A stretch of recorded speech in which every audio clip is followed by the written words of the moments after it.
Hello, everyone, and welcome to the Learn to Love podcast, your guide to everything love, sex, intimacy, and relationships. Each week, your host, Zach Beach, interviews new experts on love, including couples therapists, relationship coaches, sex educators, and best-selling authors. Learn the best tips and cutting-edge wisdom to better love yourself, others, and the world. Thanks so much for joining us. We hope you enjoy the show. Welcome to the Learn to Love podcast, everyone. I am your host, Zach Beach, and I'm here with the incredible sexual empowerment and relationship coach, Janel Vitale. Hi, Janel, and welcome to the show. Hey, Zach. Thank you so much. It's great to be here. Today, we are going to talk about sex and relationship myths. But before we get into that, let's learn a little bit more about Janel. For those that don't know, Janel Vitale is a coach for shame-free relationships and sexual empowerment. Her passion is empowering people to overcome shame and fear in their intimate relationships and to create the deep connection and fulfilling sex that they crave. Based in the San Francisco Bay Area, her message has a wide international reach through her popular TikTok channel with over 200,000 followers. An expert in emotional intelligence and vulnerable communication, Janel holds a BA in communication from the University of Southern California and a sex and relationship coaching certification from the Somatica Institute. Hello, Janel. How are you doing today? I'm great. I'm excited to talk about unlearning myths that are causing us all stress in our relationships. I know. I'm so excited too. And before we get into the specific sex and relationship myths, I wanted to get into why these myths even exist in the first place. Yeah. And why do you think there is just so much misinformation and misunderstandings that people have about sex and relationships? Yeah. I think in our culture, like in so many cultures, sex is really controlled. And I think sometimes that's a good thing. You know, in certain cultures, there's very strict taboos around sexuality that are beneficial. Like, for instance, in some cultures, it would be very taboo to touch your wife for a few years after she's given birth. And that was a way of curbing the population, right? So I think cultural control of sexuality can be beneficial for the group as a whole. But I think in our culture, it's not that simple. I think sexuality is controlled for very specific religious reasons that aren't necessarily useful for society as a whole. The people in power thought they were at a certain time. But, I think society is shifting and changing so much where people are kind of overthrowing old ideas that aren't serving them anymore. And I don't think that a lot of these myths about sex and relationships really serve a greater good for our society at this point. I would say it's a form of social control that isn't necessarily a bad thing, but at this point, most of them have not become a good thing for most people. That's an important distinction when we do talk and think about sexual liberation, is that there are some rules, laws that we have around sex and sexuality, like pedophilia, Right. like rape, that are Incest. actually good to keep around. Right, exactly. Yeah, some taboos like pedophilia, incest, rape, they're taboos for a reason. They don't create a functional society, if those were happening rampantly, and they cause great trauma in people's lives. But there's a lot of things that are taboo that just need to be debunked. And that's why we're here today.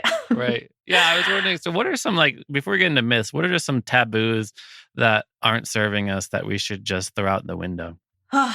Well, a big one is the relationship escalator myth. So in order for a relationship to be valid, it needs to go through a certain series of steps. You need to get engaged and get married and live together and have kids. And although those things are all wonderful and beautiful, and lots of people want those things, those don't necessarily work for everyone. And it's okay to choose a different way as long as you and your partner want the same thing and you're both happy with the decision and having open, clear communication. Even if you are raising children within a kind of family structure that's not the normal, let's say, heterosexual two-person pairing, your kids will be very functional, normal, great human beings if you and the other adults in your family are happy and not abusing each other or the kids and having good, clear communication, right? So I think there's a lot of myths around like how a family is supposed to look or how a relationship is supposed to look. And again, those can be really great for some people, but they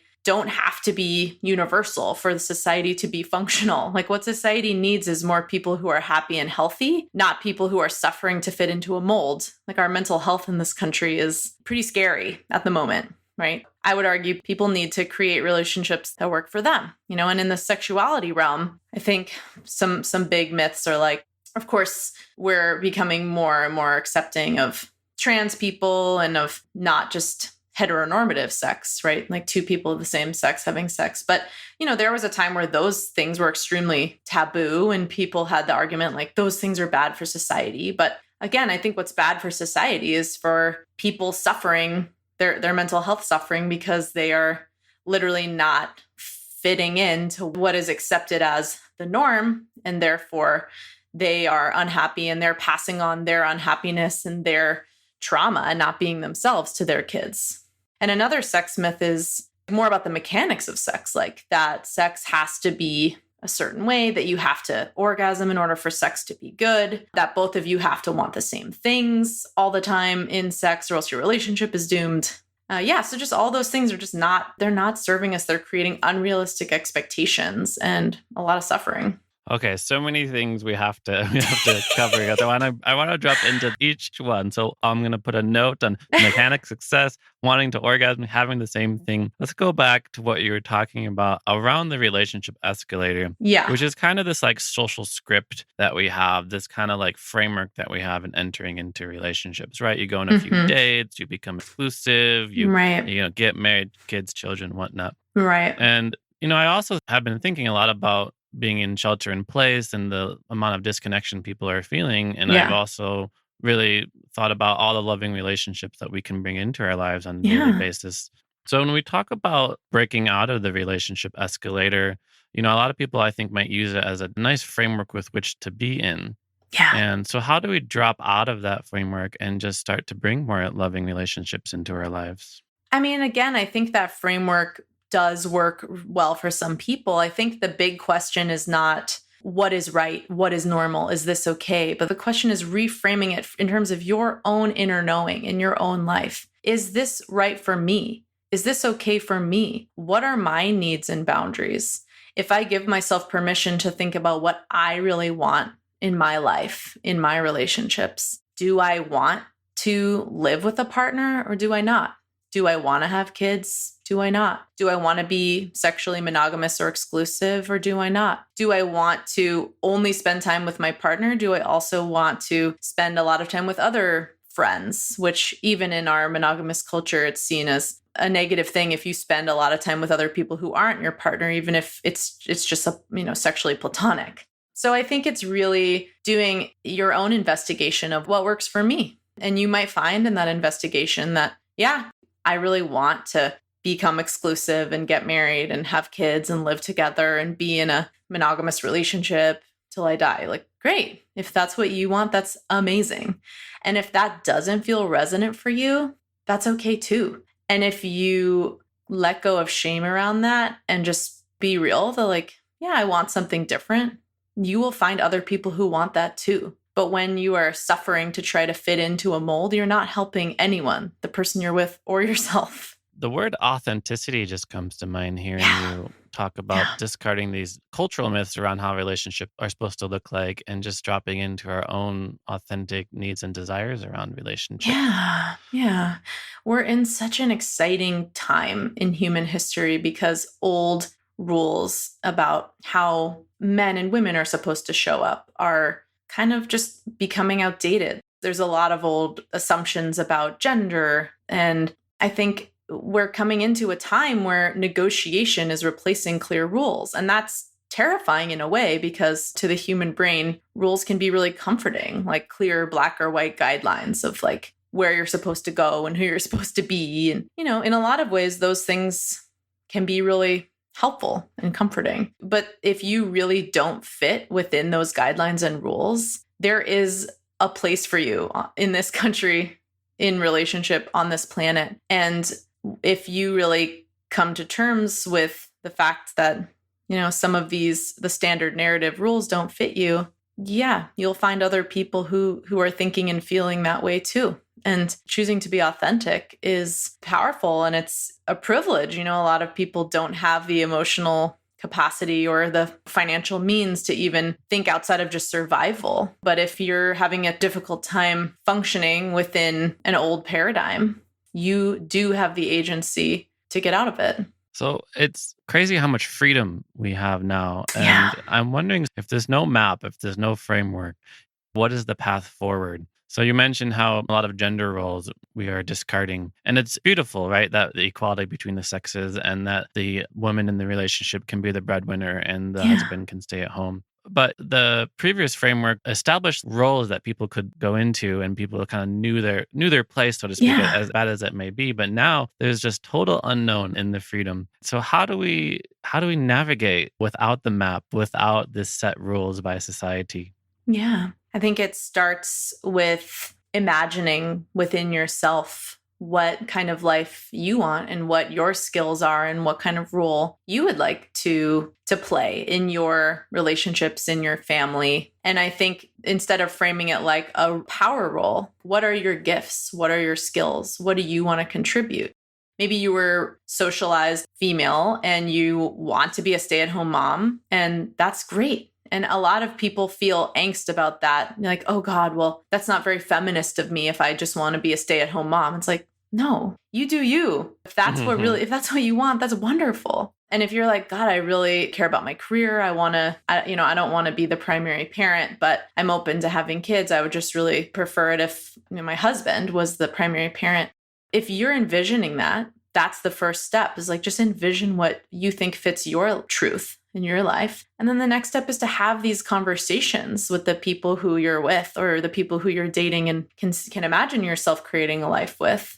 It's just to be like, here are some of my visions for how I can see myself in my life. What about you? How do you see yourself thriving in a relationship structure? Tell me about your sexual fantasies and what kind of sex do you want and how often do you think you might want it? And, also keeping in mind these things shift and morph in life over the course of our life and with the influence of our partner, right? So I think we can't be so dogmatically attached to something like, well, I only want to be the breadwinner in my family for the rest of my life. It's like, well, how can we be open to the mystery of life and just keep negotiating, changing roles and interests with our partner?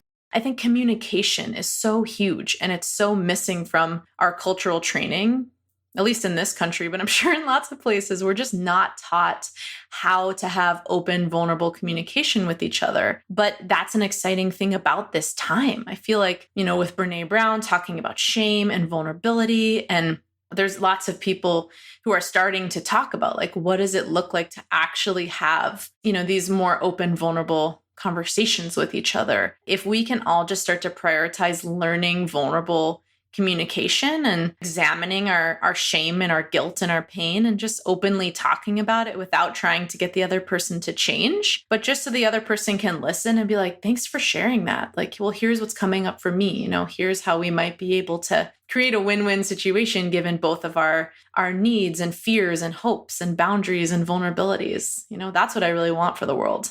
Yeah, I appreciate you bringing up shame, because that was the first thing I started to think about when you said to get in touch with the authentic desires, even if those go contrary to what society tells us about sex and relationships should be looking like. Yeah. Because you start to think, well, I want this thing, but society around me says that is wrong. So therefore, something must be wrong with me. Exactly.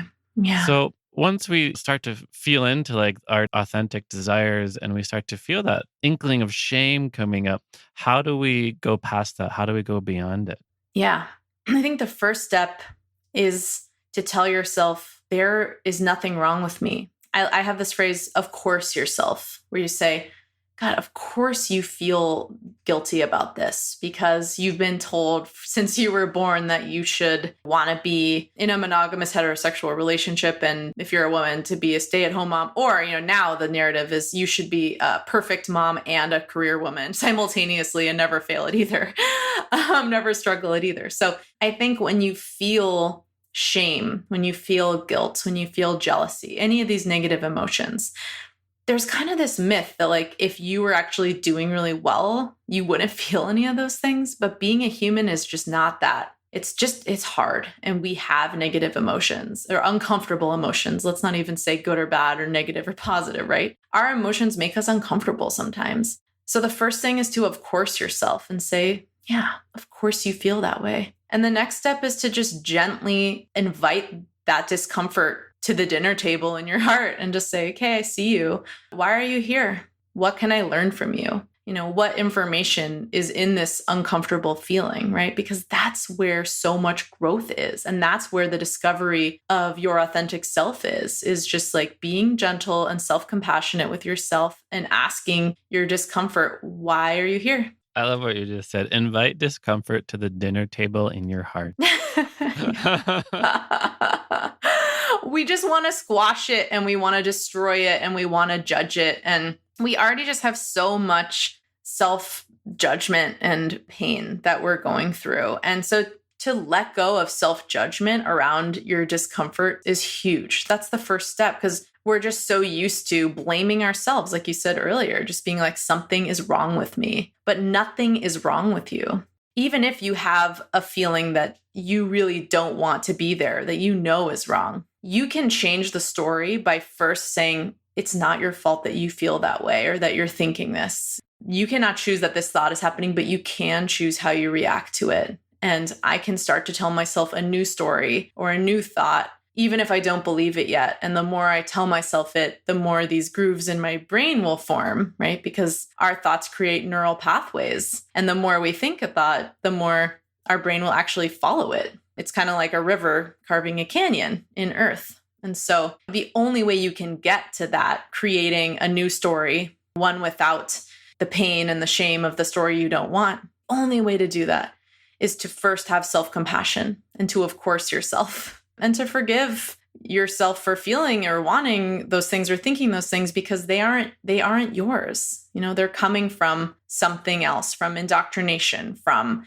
childhood abuse, from whatever. Like you are not choosing those things, but you do have the power to control how you react to them. Very mindful approach that you're suggesting. You cannot choose that this thought is happening, but you can choose how you react to it. Yeah. And the only way to do that is not to control it with this masculine, like left brain, like, go away, how dare you, squash, murder, kill, destroy. That's the way our culture approaches problems. That doesn't actually do anything. You can coerce people into changing their behavior, but are you authentically changing their heart? No. When you attack them and shame them into silence. Some people say, well, shame is really necessary for changing behavior. It's like, well, I mean, it can coerce someone into shutting up or stopping a behavior on the surface. But if you really want to get to the root of someone's emotional reality or your own emotional reality and shift it from the inside out, it requires compassion. So you mentioned this idea of creating a new story for yourself. And I'm wondering, what is the new modern day love story? So you mentioned how there's no norms, right? There's no guidelines anymore. You can get off the relationship escalator. You can negotiate all sorts of parameters around your relationship, around kids, around house life, around home life, around monogamy, around non-monogamy, around gender roles. Yeah. So if we're discarding all the old stories and paradigms, what's the new modern day love story we want to start telling? I think that answer is different for each individual, and as a coach, if someone asked me that, I would say, what does it look like for you? There's this book I just read by Glennon Doyle called Untamed. It's really powerful. And she says, tell me a story about your most beautiful, truthful life. Tell me a story about your most beautiful, truthful relationship. I think getting people to really excavate their own inner knowing and their own dreams and visions is really powerful. And we've been conditioned to seek the counsel of experts, and that kind of started with the way authority works in our culture is like there's top down, there's priests or bishops and there's presidents and leaders who tell us what to do and what to think. And I think a really amazing restructuring of society would be for people to really start to trust their own intuition And sometimes our intuition, the little voice inside of us, is not something we actually want to be following, right? If you're like, God, I just like really want to drink a third beer, right?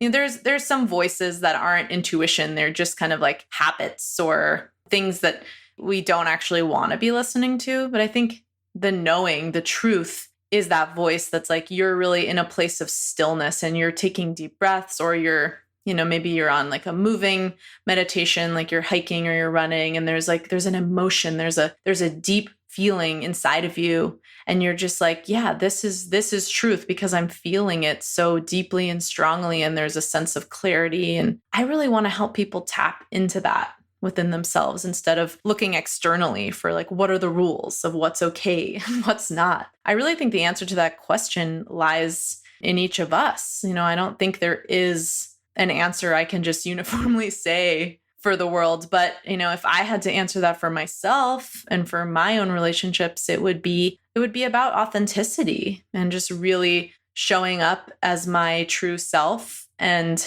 growing myself while also growing with a person and helping another person actualize in their growth, while we're growing in the same direction. And if we start growing in different directions, to have the love for that person to say, I think our relationship as it was is over now. And I think we need to shift what this relationship is because we're irreparably growing in different directions. But yeah, for me, it's really about authentic growth for both parties, like feeling more free to grow and learn together and through the mirror of being in relationship and seeing yourself reflected in another. So our love story is our most beautiful, truthful life also. And it's Yeah. authentic and it's unique to everyone. Yeah.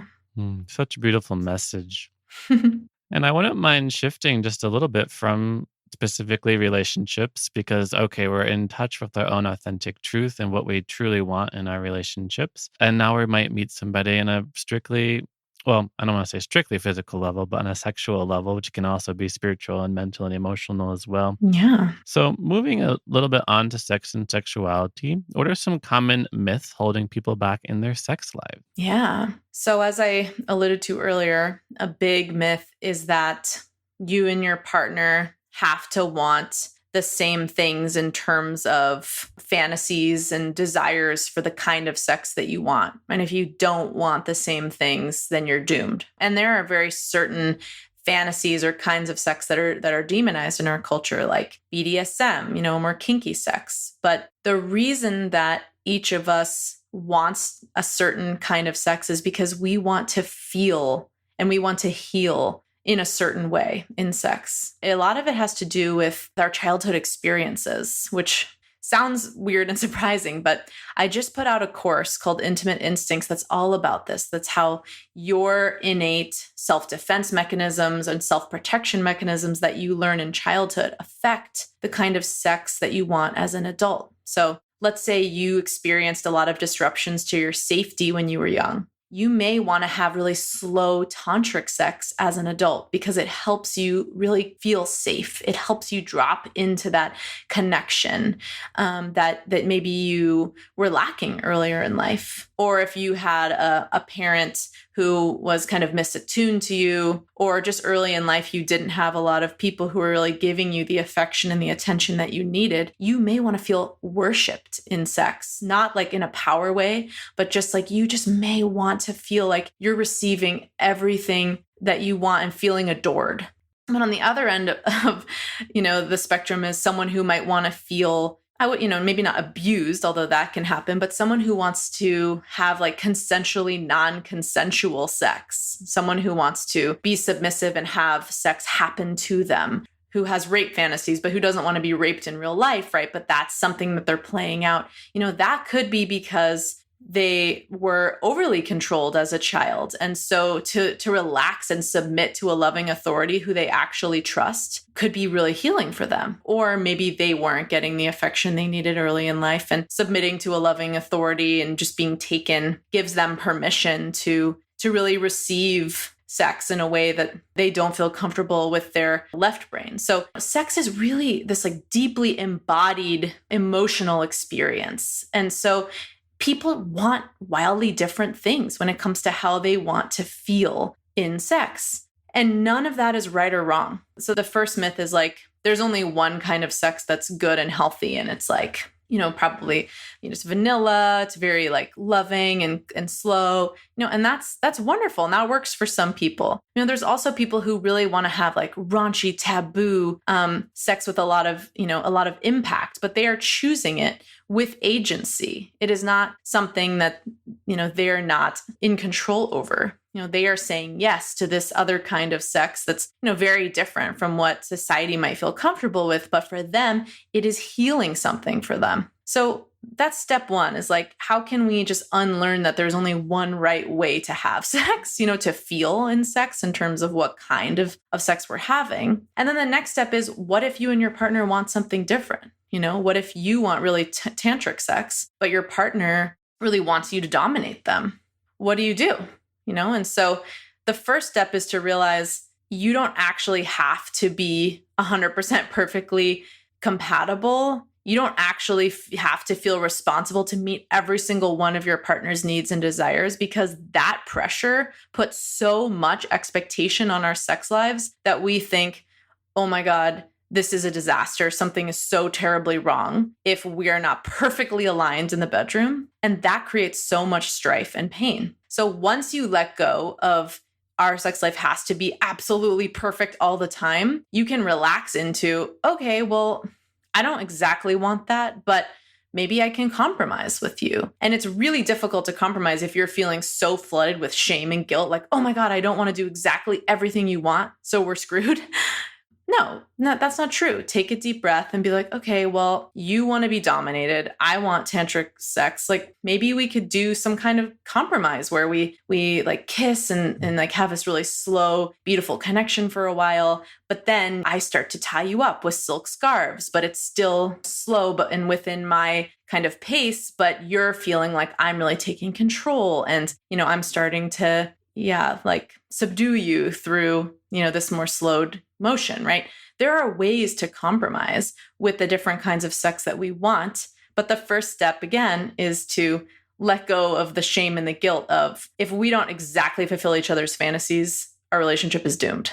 So many important points you just made. I want to reiterate this lovely phrase that you said, which is that we want to feel and we want to heal in sex. Yeah. And I think a lot of people focus on, oh, we just want to have like really great, passionate sex. But actually, another important part of it is that we do have these wounds that need tenderness and need care. And a lot of vulnerability can come up in the bedroom. And it reminds me a little bit of the work of Harville Hendricks, who writes a lot about the fact that in our relationships, we do seek to heal the childhood wounding that we have had. Absolutely. Yeah, and tenderness can look like something we wouldn't call tenderness. Tenderness could look like being caned. Some people are into really intense impact play. And for them, that is helping them make sense of something that happened earlier in life, and they're choosing it with agency. In the training that I did with the Somatica Institute, they were saying we have both repetition and reparation when it comes to sex. So meaning, let's say your parent often told you you were overweight when you were a kid, and they told you were fat, you needed to lose weight. You may replay that scenario in the bedroom in order to heal it. And you may say, I want my partner to tell me I am gorgeous and beautiful and that I have a perfect body, and you may want to hear that as a reparation of being told you were fat. Or you may want a repetition where your partner says, get your fat body over here. Oh, like you're so fat, but you are asking for it, and you are asking for it with agency. And so because you are choosing it, you are healing the child who didn't have a choice. And so both of those are perfectly acceptable ways to heal in sex. And most people in our culture would say the repetition one is unhealthy and some kind of a dysfunction, but really it's not. I wanted to go back to something you said earlier, which was coming to a compromise and also how difficult that can be. And I think it's easy to get caught up on this word compromise because it almost seems like you're losing out, right? Like, oh, I really want this thing, but okay, I guess I'll go halfway there or something, and you can go halfway there. And how can we shift away from thinking that like I'm losing by not getting this desire met, and I'm sacrificing by meeting this desire for my partner? to actually, by talking about things that we both like, is that it takes our sexual life better than it could ever even been before. I think the reality of relationships and of life is that you are going to be disappointed and that you can't have everything you want. And we live in a culture that's all about convenience, and that has taught us that you can have the perfect life and you can have everything you want if you just buy this thing or do this series of things that you pay money for, right? It's like it's a lie of capitalism. I think really it's like, yeah, you're not ever going to have the perfect relationship or sex life where everything is getting met for you or for your partner. And that's okay. And you can sit with the disappointment and the pain of that with your partner and not try to guilt trip each other or change each other. And that is where deep intimacy is. So, if you and me were having a big sexual mismatch and I said to you, like, Zach, it's so hard for me that I'm feeling a lot of pain that I want to have sex more than you. And it's just feeling so hard. Your reaction according to like the cultural narrative would either be, you'd get defensive, you would gaslight me and be like, I don't know what you're talking about. Or you jump right into fix it mode. Like, okay, well, I just really need you to do this. I need to feel less stressed. I need you to feel like you care about me more. But really the first thing we need to do for each other is for me to say that thing like, Zach, I'm disappointed. And for you to be like, yeah, I hear you. It's hard. It sucks. We really need to start with owning disappointment and just sitting with it together. That is such a recipe for intimacy. That is vulnerability, to not try to fix it or change it right away. So I think we think of compromise as like, yeah, we're going to create a win-win. Everything's going to be fine, And I kind of heard you say that in the framing of the question. And I just have to disagree with that. Things aren't going to be perfect. And it's okay. And it's okay to feel disappointed by that. And if we cannot get defensive or try to fix it right away and just sit with the hard feelings together, that is such deep love. So you're saying the Rolling Stones were right, that you can't always get what you want? Yeah. And that's really disappointing for our cultural myth that's like, you can have everything if you just try harder or if you buy more stuff. No, I really appreciate the distinction that you're making of being able to sit with the disappointment and being able to sit in such a vulnerability in your partner, actually creating intimacy. Yeah. Because we talked a little bit earlier about monogamy and non-monogamy, and I wanted to kind of get into what are some healthy paths that a couple might take to explore non-monogamy. But I appreciate you saying that even in a relationship, if you're not getting what you want, that's okay. And that's part of life. Yeah. Right. And you don't immediately have to like try to get that need met somewhere else by some other person. Yeah. I think a big question is just, what are your core values? What are very, very, very important needs that you need to have met? And that differs for everyone. So for you and me, if like I want a lot of sex and you don't want any, I might be like, this is a deal breaker for me. And society would shame me as a woman, but anyone's like, what? Sex isn't that important. Just suck it up. But it's like, that might be a deal breaker for me, or we sit with our disappointment together and maybe things get a little better. We definitely will get more emotionally close from having that conversation where we sit with our disappointment together. And, maybe we come up with some compromises and that's good enough. And I sit with the disappointment that things aren't perfect, but my priority is that we're loving each other and we're taking care of our family together or whatever, right? Like we all have different needs and priorities, and there isn't a right or wrong way as long as you are being in integrity and owning your stuff. You're owning your wounding and your impact on your partner. I think that's a really important distinction.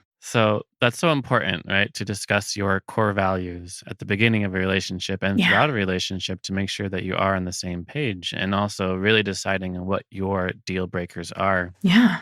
And let's think about how that might relate to a couple who might be interested, or one person might be interested in exploring non-monogamy. Yeah. Because earlier we talked about, okay, we're in a new relationship paradigm. Everything is negotiable. Yeah. How many kids, who's taking care of the kids, who's going to stay at home and who's going to work. And monogamy is a beautiful way of relating. Yeah. And many people are coming to realize that it's not the only way to relate on an intimate level with another human being.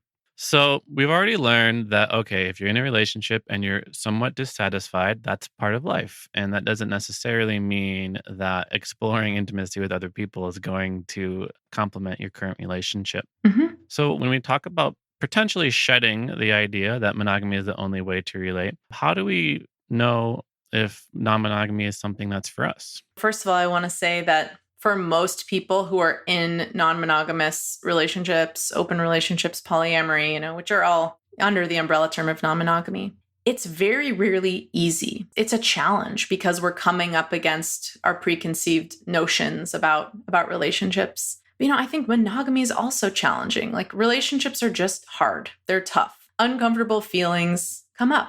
And it kind of just depends on like what's the kind of container that you want. How do you want to learn about yourself and your partner? So for people who will really want monogamous containers, having sexual exclusivity, and there's other kinds of exclusivity too. Like I was saying earlier, there's like social exclusivity where you and your partner pretty much do everything together. You're like, you function as a couple in the world. It's like, that's something to talk about at the beginning of a relationship. Is that what you want? Or do you want more autonomy and investment in friendships outside of this relationship? So I think for some people, exclusivity and monogamy, in whatever way you're defining it, helps them to feel really safe. And it creates a container where they can learn the most about themselves. But for some people, being in a more open container is where they grow and learn the most. And that's what helps them feel like they're really exploring themselves through the challenges of the container. And I think all relationship containers have challenges, and it depends on how do you most want to grow. Do you most want to grow through the challenge of being sexually exclusive with one person, where the challenge is, okay, we don't get to outsource sex or relationships or romance. So we need to keep working on this relationship in order to make sure that it is as much as possible the best relationship it can be for each of us, which, you should also do in an open relationship. You want to be really strong with all your partners or your primary partner. You really want to invest in that relationship. But there's also a way that you may really want to grow by seeing yourself reflected through other people and in a container where maybe your libido is feeling excited by having sex with other people, and you bring that excitement home to your partner, right? So, for me and my partner, we're in a non-monogamous container. And the reason is because our libido is shut down in a monogamous container, and it's not something we can just easily work on. It's just, it doesn't work for us. And we learn and grow so much by seeing ourselves reflected in other people. And we're both like extremely extroverted. That's a big reason for it, but that's just true for us. And we easily feel trapped. And both of us had very overbearing caregivers when we were young. They were doing their best. They're amazing people. But, for us to feel really obligated to something and really feel trapped in a relationship is just something we're always going to feel in relationship, whether or not the person's actually meaning to do it or actually, being controlling or not. And so for us, it's a pressure release valve to give each other the blessing to connect with other people. It helps us really choose like, oh, we're not being trapped against our will. Like this is a relationship we are committing to over and over again, and just for us, that's the container that helps us do that. But for some people, monogamy is what helps them do that. So yeah, the question is really, how do you want to learn and grow? How do you want to see your shadows reflected? Do you want to see them reflected through the container of monogamy or through the container of non-monogamy? It's really about your shadow and facing discomfort. What way of facing discomfort helps you grow the most? So all relationship containers have challenges. And the question is, how much do you want to learn and grow? And in what areas do you want to learn and grow? Yeah, like it's okay to not want to be with the discomfort of having your partner have sex with other people. Like that might physically, somatically make you feel like you're drowning, like shortness of breath, like extremely overwhelming. Like, yeah, that's okay. Non-monogamy is like probably not for you, But if you're like, wow, I really feel in my gut, like that container would really help me learn and grow. And yeah, it's going to be difficult. And that doesn't mean you're not going to get jealous. But if you have like that deep gut knowing that's like, oh man, like I think that would really work for me, listen to that, and that's okay. Either way is okay. There's no right or wrong way. What is right or wrong is making that decision for yourself and then doing it without talking to your partner. Right? That's called cheating because you are making a decision for yourself without including them, and that's betrayal. So I think it's like really being honest about what you want and your authentic self. And if you want to explore a non-monogamous container with your partner and you haven't yet been in monogamy for a while, I think just starting really small with being like, yeah, I have this fantasy of us having a threesome, or a fantasy of like me watching you with someone else, or this fantasy of me with someone else that I'm not saying I want to act on it, but I'm just like, I want to share the fantasy with you. Is that okay? Or like, is that something maybe we could role play in our sex life? Like, you can start really small with just like, we're talking about fantasies and is still keeping it within this monogamous container. But what are your fantasies? Do you ever have fantasies that include other people? Even just that can be pretty radical. And some people might have a boundary around that. Just like, no, I really don't want to hear about how you want to have sex with someone else. And that's okay. That's their right. But you'll be surprised. Like, some people will be like, yeah, okay, let's have a fantasy, that we're having a threesome while we're just having sex with each other, and that can be really exciting and interesting. And it's a really safe way to explore that because you're not actually including another person. It's just the fantasy. Going back to a few things you mentioned. So I love how you're saying that basically there's no right way or wrong way. There's only your way, your authentic, true way. Yeah. And you also mentioned different levels of exclusivity we might have in our relationships. Like, there's sexual exclusivity, but then there's also what you might call social exclusivity or romantic exclusivity, right? I know many people who consider emotional affairs to be even worse than something like a physical or a sexual affair. Right. And you also talked a bit about sticking to one's agreements or not making decisions without consulting your partner. And along with redefining sex and redefining relationships and gender roles, I also know that you have a bit of a different definition around faithfulness or fidelity. Yeah. And what does it mean to redefine faithfulness or fidelity in a relationship?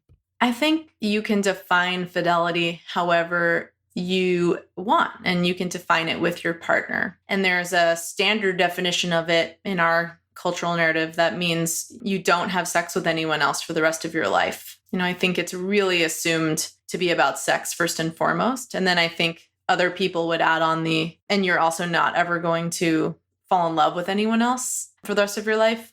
And those are great definitions if that's what it means to you, and that's your need and your boundary to feel safe in relationship and your partner, and you talk about it and you agree on that together. However, faithfulness could also be, I promise to be totally honest with you even when it's scary, and I promise to be there for you in your growth even if it's difficult for me, and I promise to support you in growing and being your living your best life, even if it doesn't include me anymore. You can define being faithful to each other however you want. And I think that's a really powerful notion. So I promise to be totally honest with you. You speaking of fidelity reminds me of like just the vows that you take. Yeah. And, being faithful means remaining committed to something. Yeah. And it's up to you to define what you want to remain committed to in your relationship, whether it's honesty, whether it's growth, or just being there for the other person. I mean, with my partner, if we have a commitment ceremony, I wouldn't do a till death do you part thing, but I would say I would be very happy to take the vow of, I want us to work through our difficult stuff and be together for as long as it's serving us both. And it really, is helping us grow to be the best people we can be, which doesn't mean leaving when things get hard. It means maybe we need to leave when we're just on different paths and it's very clear that our paths are probably not going to align again. I commit to that. I commit to letting you go if the way that you need to grow is on a different path than mine. But I'm going to work so hard to overcome our struggles if we are on the same path and we're just having a hard time. That's so beautiful. I don't know how the time has gone, but we're running a little bit low on time. But I just feel like in this short conversation, so free, the burden of societal expectations around how our relationships and sexuality should look are released. And there's just the potential to walk the path of our highest excitement in terms of what we authentically want in our relationship. Yeah, that's so important to me. And I think as someone who is a coach and considered an expert around sexuality and relationships, it's so important to me to give people permission to trust their own authentic truth and knowing. And I would never say, this is the right way. This is the right answer. This is how you should do it. And I think a lot of experts and coaches peddle that kind of a mentality to make money. And I think for me, it's really important as an influencer to give people permission to really find that truth within themselves and not look externally for it. I very much appreciate your approach, Janel, and I really appreciate you coming on to the show. And I wanted to close out by asking you a question I'd love to ask all of my guests, which is quite simply, what do you wish everyone knew about love? What I wish everyone knew about love is you're not doing anyone a favor by loving someone by giving them everything they want at your own expense. I think a big part of love is putting your own oxygen mask on first in life, meaning really be clear on who you are and what you want and what your boundaries are, and stick up for those things in your relationships, because that's where deep intimacy is. And that's what makes relationships sustainable, is not you giving everything to someone and fully focusing on them at your own expense. It's a mix of building a deep container with someone and growing the attachment, but also continuing to stay true to yourself and investing in yourself and being clear on what's true and right for you. And relationships and love require a balance of those two things. And so the fairy tale is give up everything and do everything for your partner. I see that in men and women. It's not just something that one specific gender is doing. And I want that for the world, for people to really keep investing in themselves as they are investing and growing and overcoming discomfort and conflict with their partner. Put your own oxygen mask on first. Know who you are, what you want, and stick up for yourself in your relationships. Yeah, and you're doing your partner a favor. You're doing your loved ones a favor by doing that, because you won't get resentful and you'll be able to stay connected to them when you do that. What a wonderful thought. Thank you so much, Janel, for coming on to the show, for sharing us your insight and wisdom, and such a liberating approach you have to love and relationships. So thank you so much. And for those of our listeners who want to learn more about you and get in touch with you, what's the best way for them to do that? Yeah, you can visit my website at lovewithjanel.com. And all my social media handles are Love with Janel. Janel is spelled Jane with an L, Janel. So you can find me on TikTok at Love with Janel, Instagram and YouTube at Love with Janel. Awesome. Thank you so much. Yeah. And thank you, listeners, for coming on to the show. We hope you remember to put your own oxygen mask on first as a favor to your partners. And remember that you cannot choose the thought that is happening, but you can choose how you react to it. Remember that we want to feel and we want to heal in sex. And remember that there is no right or wrong way. There is only your true, authentic way. And we hope you discover and deepen your truth and live that in every area of your life. Heck yes. Nice. That was a great synopsis, Zach. I'm impressed. Thank you. And if you want to learn more about me, you can go to zachbeach.com and learn more about the show at theheartcenter.com. Thank you, Janel. Thank you. Thanks again for listening to the Learn to Love podcast. To learn more about the show and your host, head over to zachbeach.com or theheartcenter.com. You can also follow Zach on Facebook, Twitter, and Instagram.